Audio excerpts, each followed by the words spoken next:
कल हमारे नेता लोकसभा में नेता प्रतिपक्ष राहुल गांधी जी कोटा में छात्रों से संवाद करने के लिए आ रहे हैं। उनकी जो पीड़ा है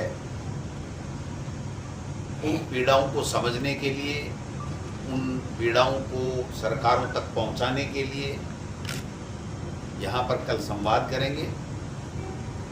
जो जिस प्रकार से युवाओं को ठगा गया है इस 12 साल के अंदर, 2 करोड़ लोगों को रोजगार का वादा किया था 1 साल में, यानी अब तक 12 साल में 24 करोड़ लोगों को नौकरी मिल जानी चाहिए थी।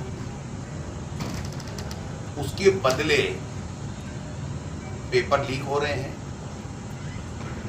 बच्चे आत्महत्याएं कर रहे हैं, परेशान हैं, डिप्रेशन में हैं, माँ बाप का पैसा लग रहा है लेकिन जब वो एग्ज़ाम देने जाता है तो उसका पेपर लीक हो जाता है। 2024 के अंदर राहुल गांधी जी ने फरवरी में बजट सत्र में लोकसभा में बोला था कि मोदी जी नीट के ऊपर चर्चा कराइए, नीट का पेपर लीक हुआ है। बोलने का अवसर नहीं दिया, बिल्कुल इग्नोर किया गया कि कोई मुद्दा ही नहीं है, ये तो फालतू के मुद्दे उठा रहे हैं। 2025 का नीट का पेपर लीक हो गया, 2026 का नीट का पेपर लीक हो गया, 7, 8, 9 दिन तक FIR लॉन्च नहीं होने दी। NTA पूरा का पूरा करप्ट, धर्मेंद्र प्रधान जी का संरक्षण, मोदी जी ने कोई संज्ञान नहीं लिया। 3 साल तक लगातार 20 22 लाख बच्चों का भविष्य बर्बाद होता रहा। SSC की एग्जाम हो चाहे दूसरी एग्जाम्स हो, सबके पेपर लीक हो रहे हैं। और यही प्रधानमंत्री नरेंद्र मोदी जी जब यहाँ पर चुनाव थे अभी 2023 के अंदर, तो बड़ी बड़ी बातें कर रहे थे कि पेपर लीक से राजस्थान में बच्चों के भविष्य बर्बाद हुआ है और सत्ता लूट ली। हमारे सरकार के समय कोई पेपर लीक हुआ, तत्काल पकड़ा गया, उसके खिलाफ कानून बनाया गया, कठोर कानून बनाया गया। लेकिन देश के प्रधानमंत्री ने चुनाव के वक्त उसको इस तरीके से बुनाया कि राजस्थान में तो पेपर लीक हो रहे हैं, हमारे यहाँ कोई पेपर लीक नहीं हो रहा। जबकि बीजेपी की जहां भी सरकारें हैं वहां या तो पेपर हो ही नहीं रहे, हो रहा है तो 100% लीक हो रहा है। इनके यहाँ भ्रष्टाचार हो, चाहे अपराध हो, चाहे इनका मंत्री भ्रष्टाचार में पूरा अखंड में डूबा हुआ हो, चाहे बड़ी से बड़ी घटना हो जाए, कोई जिम्मेदारी नहीं, कोई जवाबदेही नहीं, कोई इस्तीफा नहीं। राजनाथ सिंह जी ने तो क्लियर कट कहा कि हमारे यहाँ ये UPA गवर्नमेंट नहीं है, NDA गवर्नमेंट है, हम कुछ भी करें हमारी मर्जी है, जैसा करेंगे, हमारे यहाँ इस्तीफे का कोई रिवाज नहीं। कुचले जा रहे हैं, आत्महत्याएं कर रहे हैं, फिर भी कोई सुनने वाला नहीं है। अब की बार 2026 का जो नीट का पेपर आउट हुआ वो सीकर में पकड़ा गया। सीकर के लोगों ने वहां पर शिकायत की कि साहब ऐसे ऐसे पेपर आया, उसकी सुनवाई नहीं हुई। नीट में वहाँ NTA के अंदर मेल किया गया, कोई सुनवाई नहीं हुई। IB में मेल किया गया, विभिन्न संस्थाओं में, सरकारी एजेंसियों में, सब जगह मेल किया। और 8-9 दिन बाद में उनको मजबूर होकर के जब ये क्लियर हो गया कि ये तो पूरे तरीके से तय हो गया, अब हमारे पास कोई विकल्प नहीं बचा, तब उन्होंने नीट का पेपर आउट माना। कि ये जो NTA एक NGO है, इसका निर्माण एक घोटाले और घपले के लिए किया गया, बच्चों के भविष्य को बर्बाद करने के लिए, केवल और केवल उनका घोटाले करके धन कमाते रहें, लाभ लेते रहें।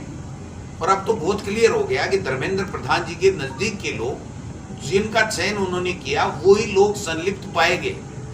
लेकिन आज की तारीख तक धर्मेंद्र प्रधान जी का इस्तीफा नहीं है, आज की तारीख तक कोई जिम्मेदारी नहीं है। जो पिछले 2024 में चर्चा की गई तो सुप्रीम कोर्ट में जाके कहा कि हमने तो आइडेंटिफाई कर लिया, आप निरस्त नहीं करोगे। तो सुप्रीम कोर्ट ने कहा भाई केंद्र सरकार जब इतनी कह रही है तो हमको इसमें आगे नहीं जाना चाहिए। उन्होंने पेपर, जबकि वो पेपर भी लीक था।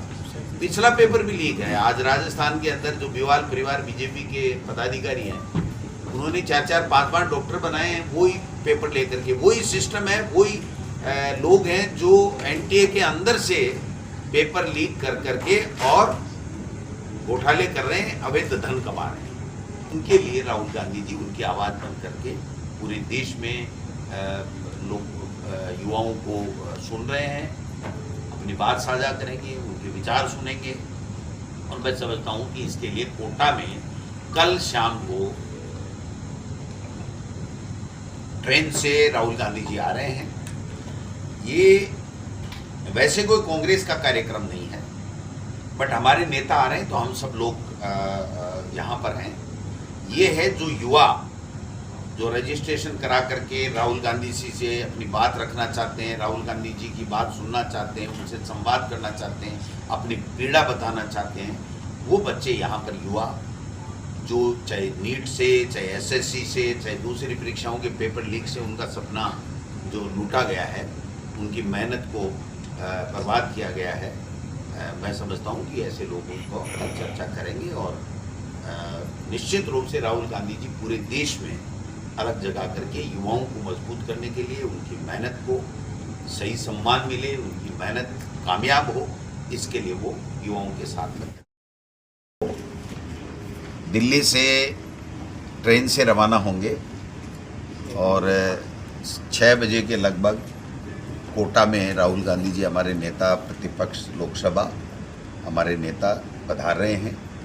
और कोटा के अंदर जो युवा हैं, जो नीट में जिनका सपना लूटा गया, जिनकी मेहनत को लूटा गया, एसएससी हो चाहे दूसरी एग्ज़ाम्स हो, पेपर लीक के कारण से जो युवाओं के साथ में कुठाराघात हो रहा है, उनकी मेहनत को लूटा जा रहा है, उनके सपनों को कुचला जा रहा है, बच्चे डिप्रेशन में आकर के आत्महत्याएं कर रहे हैं, उनकी कोई सुनने वाला नहीं है, उनको कोई नौकरी नहीं है, पेपर सही तरीके से सरकारें करा नहीं पा रही हैं। तो इन सब चीज़ों के ऊपर वो संवाद करेंगे, बच्चों की अपनी बातें भी सुनेंगे, उनकी पीड़ाएं भी सुनेंगे, वो क्या चाहते हैं, उनके साथ क्या हो रहा है।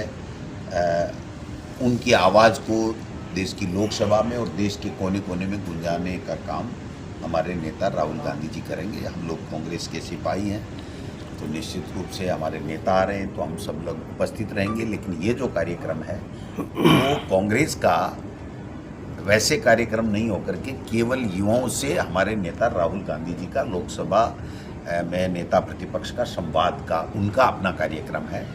लेकिन चूंकि हमारे नेता आ रहे हैं तो हम सब लोग वहाँ पर आज कोटा। कितना समय रहेगा सर इसका जो संवाद रहेगा बच्चों के साथ? आप 6 बजे वो आएंगे, 9:30 बजे तक उनका संवाद है। 10:30 के बाद में 10:30 पेपर लीक की बात कर रहे हैं सर आप, पेपर लीक की बात की है आपने। जी।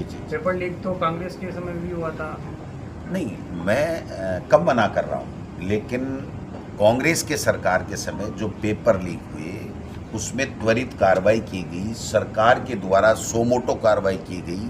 पेपर लीक भविष्य में नहीं हो इसके लिए कड़ा कानून हमारी सरकार ने बनाया और 250 से ज़्यादा लोगों को पकड़ा, आरपीएससी के मेंबर को पकड़ा और एक अच्छा प्रयास किया गया सरकार के द्वारा कि भविष्य में इस तरह की पुनरावृत्ति नहीं हो। लेकिन उस वक्त यही भारतीय जनता पार्टी, यही देश के प्रधानमंत्री जी यहाँ बड़ी बड़ी बातें बोल के कि हमारे यहाँ कोई पेपर लीक नहीं होते, हमारे यहाँ नहीं होते, और राजस्थान के अंदर हो गए और पता नहीं क्या क्या बोल करके सत्ता लूट ली। आज 2.5 साल बाद में भी राजस्थान की आया कि भाई हम ये प्रयास कर रहे हैं, हमारे से ये कमियां रह गई, इस तरीके से हुआ है, दोबारा ये नहीं होगा। धर्मेंद्र प्रधान सर, आपका कहना है कि भाजपा सरकार में पेपर लीक हो रहे हैं, बात सही है, लेकिन कांग्रेस सरकार में पेपर लीक हुए हैं। युवा कब तक इस मानसिक पीड़ा से गुजरते रहेंगे, क्या कहना आपका? युवा कब तक इस मानसिक पीड़ा से गुजरते रहेंगे? नहीं रोना चाहिए, दोनों ही सरकार पेपर लीक हुए हैं सर, क्या नहीं होना चाहिए ना जी भाई। ये कह रहे थे कि हमारे यहाँ नहीं होते। आप 2.5 साल में भजनलाल जी का बयान सुन लो, एक भी उनका स्पीच ऐसा नहीं हुआ जिसमें उन्होंने नहीं कहा हो कि हमारे यहाँ पेपर लीक नहीं होते। और 2024 नीट 2025 यहाँ से हुई। बिवाल परिवार बीजेपी का पदाधिकारी है जमोरामगढ़ का, उसने 5-5 डॉक्टर बना लिए। 2026 राजस्थान में हुआ, तो ये कैसे कह सकते हैं? हमारा यही तो कहना है कि इनकी कथनी और करनी में फर्क है। युवा ये किस पर विश्वास करे सर? ये सत्ता लूटने के लिए कुछ भी कह सकते हैं, लेकिन इनका पेपर सही कराने में कोई फोकस नहीं है। बच्चों को नौकरी देने में उनका कोई उनका इरादा नहीं। दोनों ही सरकारों प्रधान जी को इस्तीफा देना चाहिए। 100% देना चाहिए। और मैं तो कहता हूं कि उनका इन्वॉल्वमेंट है तो उनको जेल में भी डालना चाहिए। क्यों नहीं देना चाहिए? वो केंद्र में मंत्री हैं, तो क्या वो ये पूरे देश के युवाओं से और देश के सिस्टम से अलग है क्या? क्यों नहीं करना चाहिए? जब उनके द्वारा नियुक्त एजेंसी और उन एजेंसियों में उनके द्वारा नियुक्त बीजेपी के पदाधिकारी अगर पेपर लीक कर रहे हैं तो उनको जिम्मेदारी तो लेनी पड़ेगी ना। उनके खिलाफ तो मामला चलना ही चाहिए ना। अब सीबीआई तो उनके खिलाफ करेगी नहीं।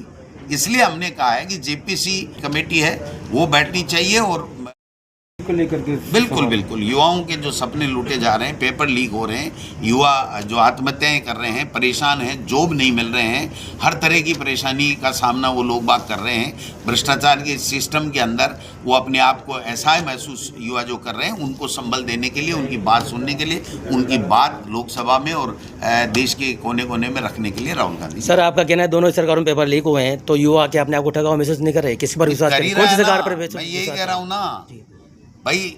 युवा कहाँ जाए? युवा किसके पास जाए? नहीं, किसके पास जाए? इनके खिलाफ जाए, इनको आईना दिखाए कि तुम लोग सत्ता लूट के ले गए, लेकिन तुमने झूठ बोला, ये कर दिया, वो कर दिया, मगरमच्छ हैं, वो हैं। कहाँ है वो मगरमच्छ? जो पेपर लीक हुआ उसमें हमने, हमारी सरकार ने पकड़ा और उसके बाद में बड़ी से बड़ी कार्रवाई की और एक कानून बनाया जिसमें उम्र कैद की भी प्रावधान है। और इन्होंने, देश के प्रधानमंत्री जी ने क्यों नहीं बनाया? उस वक्त तो कहते रहे सत्ता लूटने के लिए कि नहीं नहीं नहीं, ये तो हमारे यहाँ तो पेपर लीक होते ही नहीं, जबकि 2024 लीक है, 2025 लीक है, एसएससी लीक है, 2026 है, रेलवे का लीक है, दूसरे पेपर के जो सेंटर केंद्र सरकार, सारे पेपर लीक हो रहे हैं।